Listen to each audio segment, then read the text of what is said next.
सुनो, एक कुमारी गर्भवती होगी और पुत्र जनेगी और उसका नाम इमानुएल रखेगी। और जब तक वह बुरे को त्यागना और भले को ग्रहण करना ना जाने तब तक वह मक्खन और मधु खाएगा। और यशायाह अध्याय 11 के पहला पद में, तब यिशै के ठूंठ में से एक डाली फूट निकलेगी, उसकी जड़ में से एक शाखा निकलकर फलवंत होगी। यहोवा की आत्मा, दूसरा पद, बुद्धि समझ का आत्मा, युक्ति और पराक्रम का आत्मा और ज्ञान और यहोवा का भय का आत्मा उस पर ठहरा करेगा और उसको यहोवा का भय सुगंध सा भाएगा। तो प्रियो, प्रभु यीशु मसीह के विषय में आने की भविष्यवाणी हुई थी कि स्वयं परमात्मा ही देहधारी होगा। अब मूल विषय पर आते हैं। यूहन्ना अध्याय में लिखा है, आदि में वचन था, वचन परमेश्वर था, वचन परमेश्वर के संग और साथ था, वचन देहधारी हुआ। और ये बातें, ये भविष्यवाणी हम नया नियम की पुस्तक में जाते हैं, बाइबल की दूसरी प्रकाशन जो उद्धार का है, जिसे नया नियम कहा जाता है, न्यू टेस्टमेंट कहा जाता है, उसमें जब आते हैं वहाँ पर दाऊद के वंश में से परमेश्वर ने यिशै के जड़ अर्थात यिशै के जड़ में से अर्थात दाऊद के वंश, यिशै के वंश में से यीशु मसीह का, परंतु यह जन्म असाधारण है। हम जैसे माता पिता के संसर्ग के द्वारा होता है वैसा नहीं, परंतु यह अलौकिक रीति से, अवर्णीय रीति से होता है। चलो हम लूका अध्याय 1 यहाँ पर पहुँचते हैं, जहाँ पर वह उद्धार करता आने वाला है और पृथ्वी के सारे कुल जिसकी बाट जो हो रहे हैं। हालेलुया। आते हैं हम यहाँ पर, जो यिशै के कुल में से आया और उसका पति यूसुफ, हम यूसुफ से लेंगे। यूसुफ जिसकी मंगनी मरियम से हो गई थी, एक दूसरे से मेल मिलाप नहीं था, अर्थात शारीरिक रीति से दूर थे।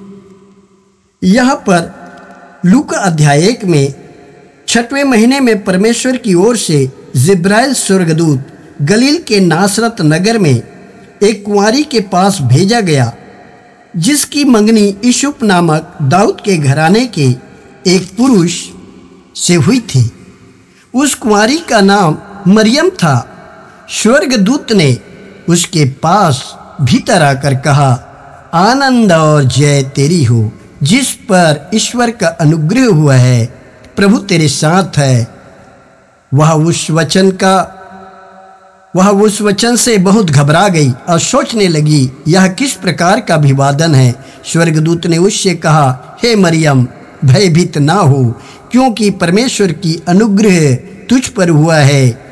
अब आ जाते हैं यशायाह की पुस्तक अध्याय 6 उनका 14वां पद। एक कुमारी, 6वां अध्याय उसका 14वां पद में यशायाह की पुस्तक का जो भविष्यवाणी की गई थी, देखो एक कुंवारी गर्भवती होगी। यहाँ पर लूका अध्याय 1 के 51 पद में होता है, देख तू गर्भवती होगी, जिसे जिब्राइल स्वर्गदूत आकर कहते हैं कि देख तू गर्भवती होगी, तेरे एक पुत्र उत्पन्न होगा, तू उसका नाम यीशु रखना। वह महान होगा, वह और परम प्रधान का पुत्र कहलाएगा। प्रभु परमेश्वर उसके पिता दाऊद का सिंहासन उसको देगा और याकूब के घराने पर सदा राज्य करेगा और उसके राज्य का अंत ना होगा। मरियम ने स्वर्गदूत से कहा, यह कैसे होगा, मैं तो पुरुष को जानती ही नहीं। स्वर्गदूत ने उसको उत्तर दिया, पवित्र आत्मा तुझ पर उतरेगा और परम प्रधान की सामर्थ्य तुझ पर छाया करेगी, इसलिए वह पवित्र जो उत्पन्न होने वाला है परमेश्वर का पुत्र कहलाएगा। प्रियो, इससे पहले और एक घटना होती है जहां जकरिया, बड़ी लंबी कथा है लेकिन मैं यहीं पर इसको समाप्त कर देता हूं। जकरिया जो याजक था, उसका मंदिर में भेंट चढ़ाने का था और उसको परमेश्वर की ओर से दर्शन मिलता है। स्वर्गदूत आते हैं कि उसका बुढ़ापे पर उसकी पत्नी गर्भवती होगी, वो यूहन्ना को जन्म देगा जो परमेश्वर की मार्ग को सीधा करेगा। परमेश्वर के आने से पहले, प्रभु यीशु मसीह के आने से पहले वो मार्ग तैयार करेगा। यहाँ पर उसी बात को रखा गया है। और देख, तेरी कुटुंबनी इलिशिबा की भी बुढ़ापे में पुत्र होने वाला है। यह उसका जो बांझ कहलाती थी 6वां महीना है।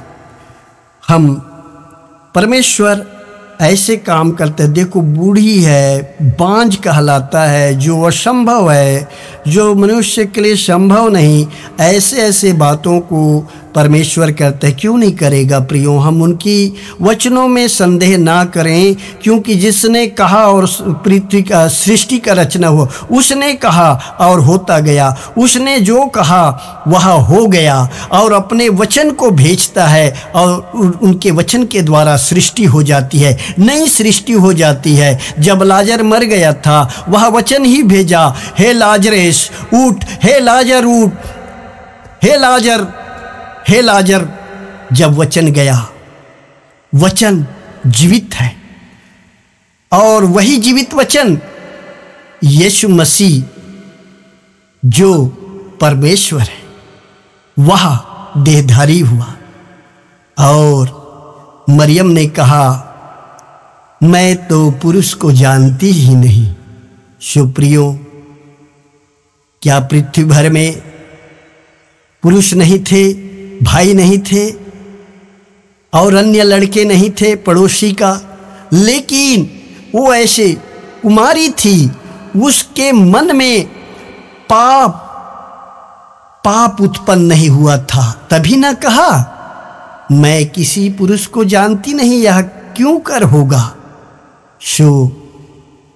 ये यीशु स्वर्गदूत कहता है, पवित्र आत्मा तुम पर छाया करेगा और तू परम प्रधान की ओर से वह पुत्र कहलाएगा जो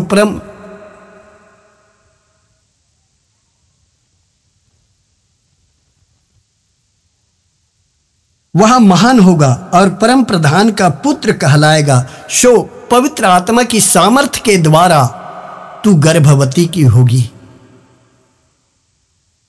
और हमारा और इस पृथ्वी में हर एक मनुष्य जो आया है वह पुरुष और स्त्री से ही जन्म होता है, लेकिन यह परमात्मा है, यह परम पवित्र परमेश्वर है और परमेश्वर पवित्र है और उस पवित्र को आने के लिए पवित्र ही चाहिए। वह हमारे तरह कोई पिता या मनुष्य के वीर्य से उत्पन्न नहीं हुआ, परंतु वह पवित्र आत्मा की ओर से वह कुमारी अर्थात मरियम माता गर्भवती हुई।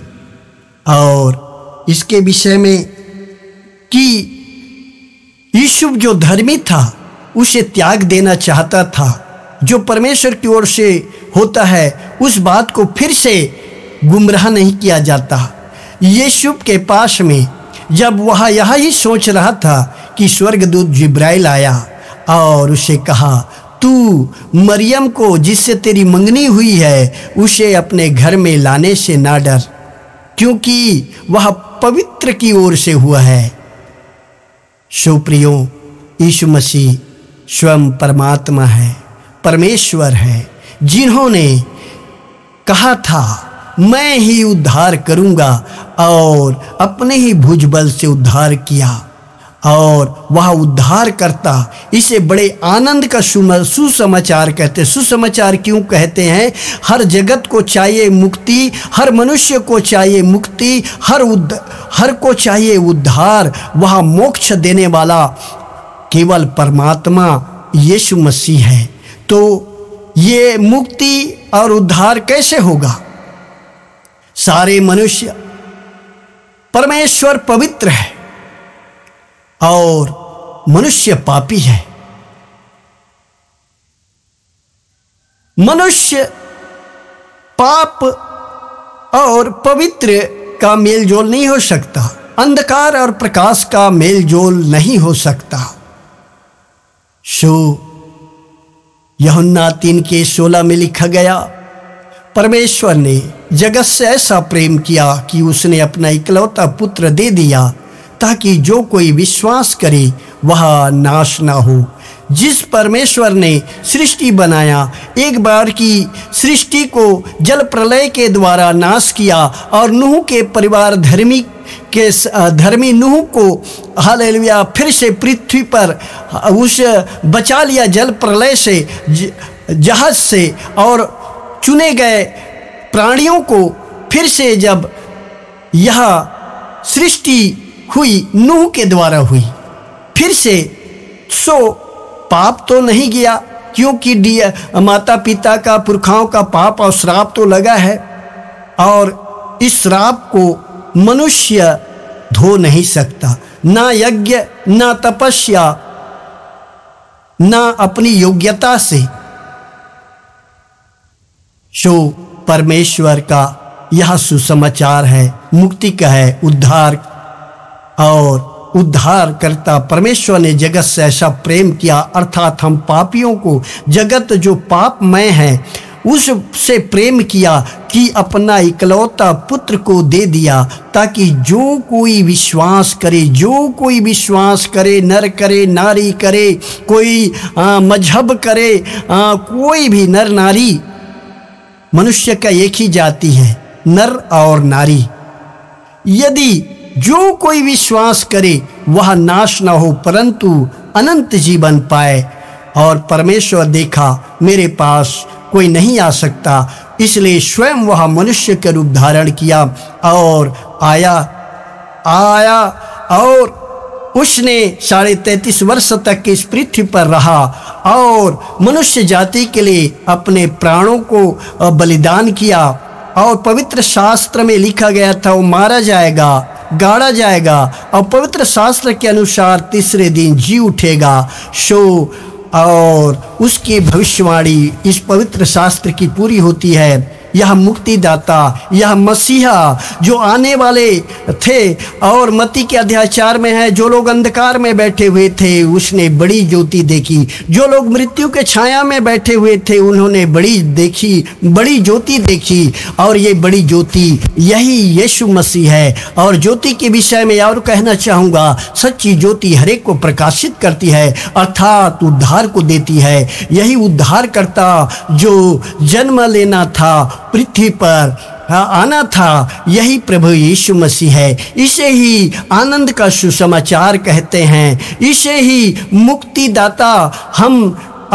हमारे पापों के लिए यही केवल मारा गया और पवित्र शास्त्र के अनुसार जी उठा। प्रमाण है, कोई बहुत काल का नहीं, इनका इतिहास गुजरा है। इस पृथ्वी पर इनका इतिहास है, इनके माता पिता हैं, इनके नगर है, देश है, हाल और राजा हैं। सारे इतिहास साक्षी है कि उद्धार करता आया और लहू बहाया, क्रूस में हमारे लिए प्राण दिया।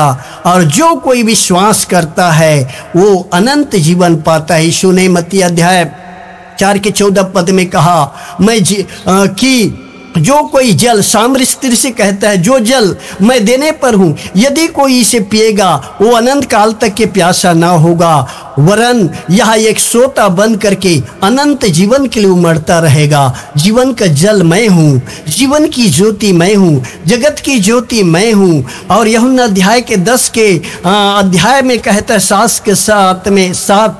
10 का 7वां पद, भेड़ों का द्वार मैं हूँ। जो कोई मुझसे प्रवेश करेगा वह भीतर बाहर आया जाया करेगा, चारा पाएगा, अर्थात इस संसार के आशीषों के साथ में अनंत जीवन को प्राप्त करेगा। और यूहन्ना अध्याय 14 का 6 पद में कहता है, मार्ग सत्य जीवन मैं हूँ, जो कोई मेरे द्वारा प्रवेश करेगा वह पिता के पास बिना मेरे द्वारा नहीं, मैं कह रहा हूं, मैं अपने शब्दों में कहा, लेकिन वहां पर लिखा है बिना मेरे द्वारा, सत्य मार्ग और जीवन मैं हूं, बिना मेरे द्वारा कोई पिता के पास में नहीं जा सकता, क्योंकि परमेश्वर पवित्र है और मनुष्य पापी है। तो उस पवित्र के पास में जाने के लिए पवित्र बनना होगा। तो यीशु जो धर्मी, जो परमेश्वर का पुत्र है, हमारे पापों के लिए मारा गया, गाड़ा गया, तीसरे दिन जी उठा, हमारे पापों के लिए मारा गया और हमें अनंत जीवन देने के लिए वो जी उठा है, स्वर्ग में सदा विराजमान है, वो सदा जीवित है। और प्रियो, हम मुक्ति के बारे में, उद्धारकर्ता के बारे में, हम बड़े आनंद के सुसमाचार के बारे में आज हम जान गए हैं। सो मेरे साथ में मेरे सुनने वाले प्रियों, नेपाल से, भारत से, हालेलुया, जितने लोग सुनते हैं, हालेलुया, जितनों ने उन्हें ग्रहण किया, उन्हें संतान होने का अधिकार दिया, सो हालेलुया, बड़े आनंद के सुसमाचार को यदि सुनते हैं, मन फिराते हैं और उसे उद्धारकर्ता के रूप में हम ग्रहण करते हैं तो अनंत जीवन पाते हैं। आइए प्रियजनों, हम प्रार्थना करें। स्वर्गीय पिता, उद्धारकर्ता, हम धन्यवाद करते हैं एक और बार फिर से प्रभु, इस मैसेज को, इस बड़े सुसमाचार को प्यारे पिता, बड़े आनंद के सुसमाचार को प्यारे पिता आपने हालेलुया हमें दिया प्रभु। यदि कोई इस वचन को ग्रहण करता है, हालेलुया सुनता है प्यारे पिता, एक उद्धार उत्पन्न होने पाए और अनंत जीवन की भागी होने पाए। हालेलुया प्रभु, उन्हें बरकत और आशीष कर और तू विश्वास कर, तेरा घराना उद्धार पाएगा। हम अपने घराना संसार है प्यारे पिता, हम संसार जगत के लिए दुआ करते हैं कि तू विश्वास कर तो तेरा घराना उद्धार पाएगा, यह जगत तेरे द्वारा उद्धार पाए, तुझे जाने। हम धन्यवाद के साथ इस प्रार्थना के आशीष को हमारे उद्धारकर्ता प्रभु यीशु मसीह के मीठे और पवित्र नाम से मांगते, सुन दे, कबूल कर, आमीन।